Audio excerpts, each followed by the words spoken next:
اللوز بالموز حبايبي الجوز، والله العظيم انا ما حرماكم من حاجه. هعمل لكم النهارده، انا لسه طبعا راجعه من المدرسه ومش هغير عشان انا مش حارباكم من حاجه. هنعمل اغرب حاجه حصلت في التاريخ. نظبط الاضاءه قبل ما نقول.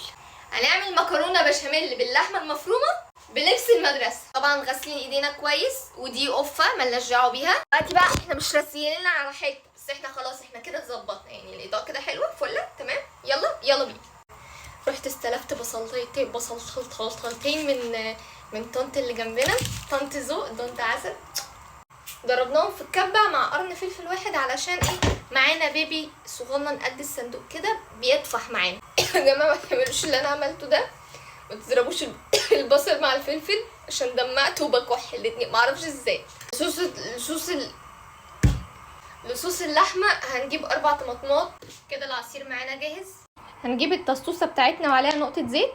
هننزل على طول بقى باللي ضاربينه البصل مع الفلفل على طول بدون نقاش. ننزل بطبق اللحمه نشوحها كويس كده ونفرطها من بعض. نهدي النار ونحط بهارات، رشه بهارات لحمه، سنه ملح عشان نحط مرقه، كمون كتير، بابريكا كتير، جوز الطيب مش كتير، شطه مش كتير او كتير على حسب. حط ملح تاني علشان لقينا المرق ده خلصانه. حسبي الله. قلب قلب قلب قلب. فكركم نسيت معلقه السكر؟ نو نو نو نو نو. هوبا الليله على طول عصير طماطم واضرب كل ده بقى على بعض. ما ننساش معلقه معجون طماطم علشان اللون يثبت معانا.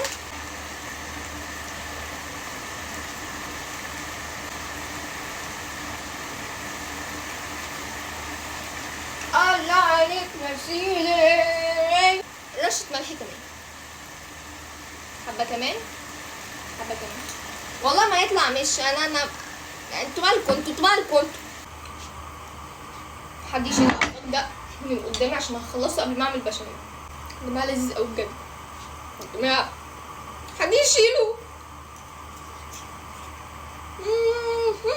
بقالي فتره ما عملتش دي، حد يشيلها من قدامي. مفيش نقاش، هنبدا نعمل بشاميل. هنجيب قنيه قنننه، حطينا شويه سمنه وننزل بشويه دقيق.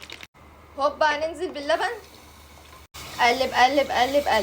اول ما تحسوا كده بيتقل زود لبن او ميه. هننزل بجبنه موتزاريلا، جبنه تركيشي. اول ما الجبن تسيح انزل بنطره ملح ونطره فلفل اسود.